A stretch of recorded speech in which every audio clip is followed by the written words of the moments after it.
the Monster Inoue! September 3rd at the Ariake Arena became the night a former world champion by surgical precision. This performance shows why every fighter in the 122-pound division is scared to face Inoue.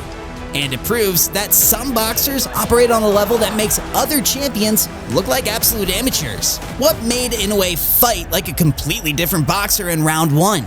Round 1 showed Inoue in a full study mode.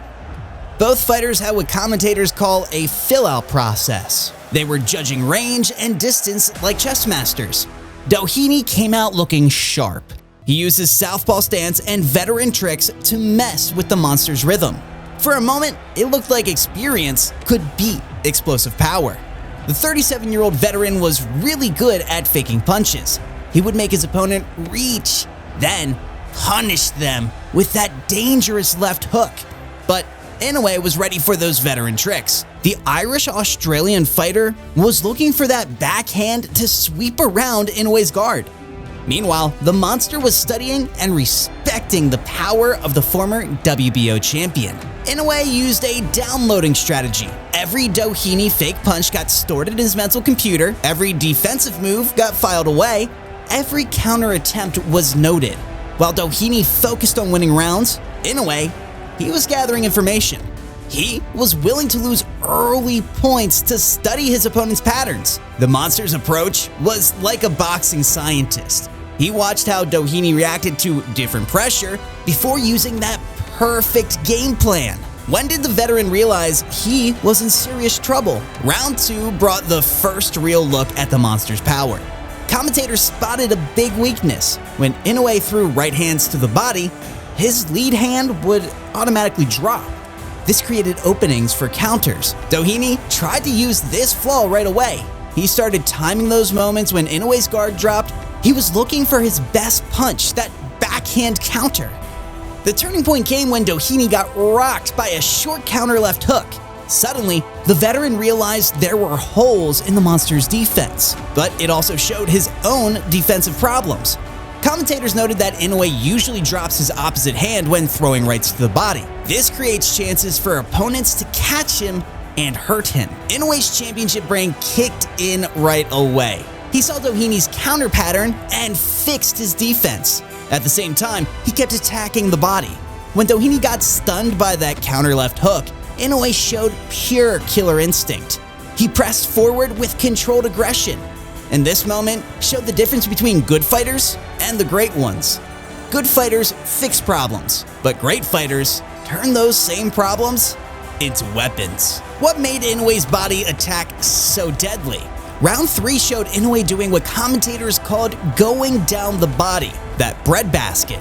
But this wasn't wild punching. This was surgical precision targeting Doheny's known weakness. The veteran had been dropped by body shots before. Most notably, he lost his belt to Danny Roman.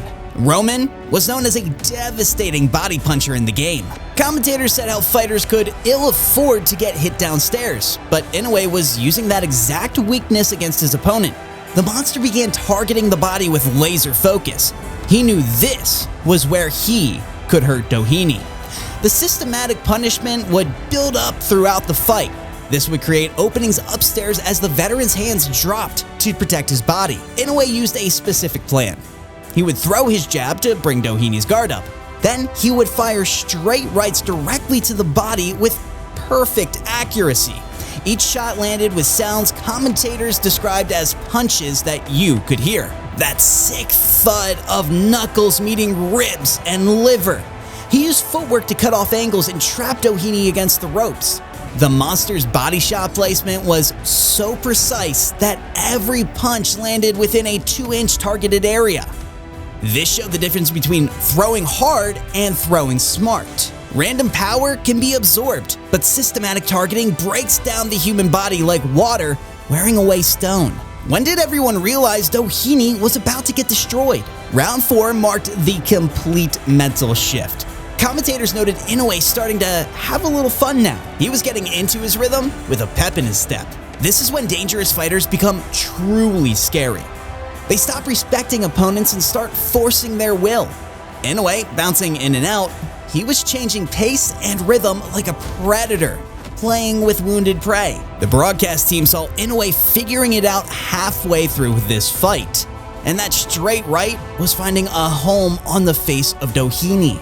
Commentators said the bodywork could pay off for Inoue. The systematic punishment was breaking down Doheny's defensive structure. This opened up chances for devastating headshots later. Inoue used mental warfare.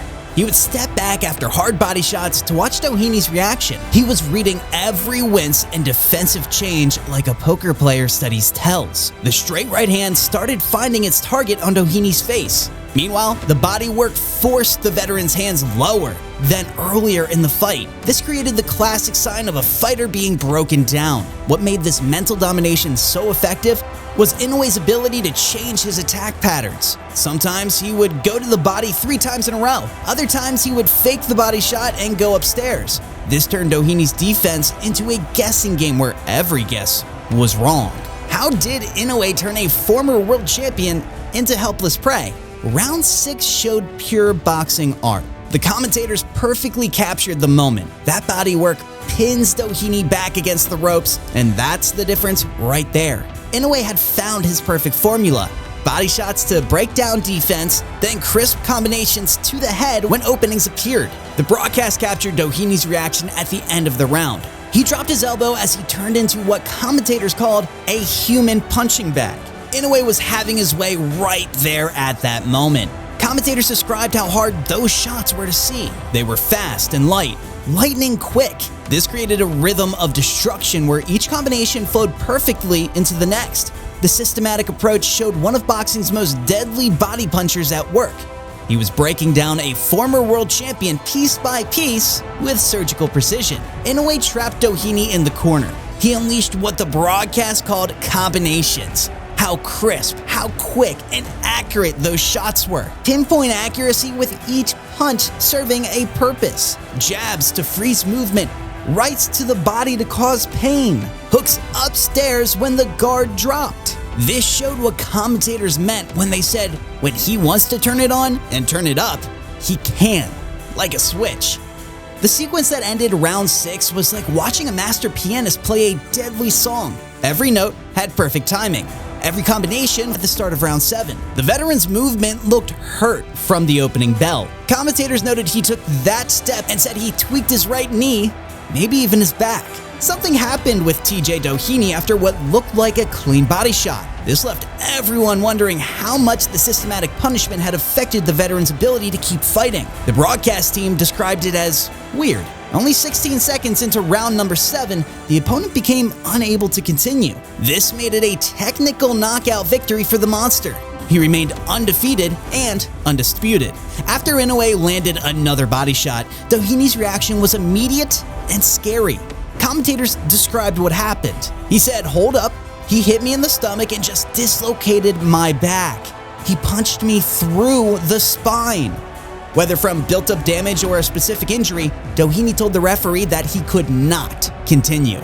This then resulted in a technical knockout. The mysterious nature of this ending showed something terrifying about Inoue's bodywork. It wasn't just causing pain, it was causing structural damage to opponents in ways that even experienced fighters couldn't predict or even prepare for. Every shot was a potential fight ender. So what did this victory prove about Naoya Inoue? The referee's announcement said it all. The opponent unable to continue. He is the winner by way of technical knockout. He is the winner by way of technical knockout. He is still the undefeated, undisputed super bantamweight champion of the world, Naoya the Monster Inoue. The fight lasted just 16 seconds into round number 7. The opponent was unable to continue after systematic body punishment that built up over 6 complete rounds. This wasn't just another knockout for Inoue's record. This was a masterclass in breaking down opponents through precision and patience. The monster showed that he could be methodical when needed.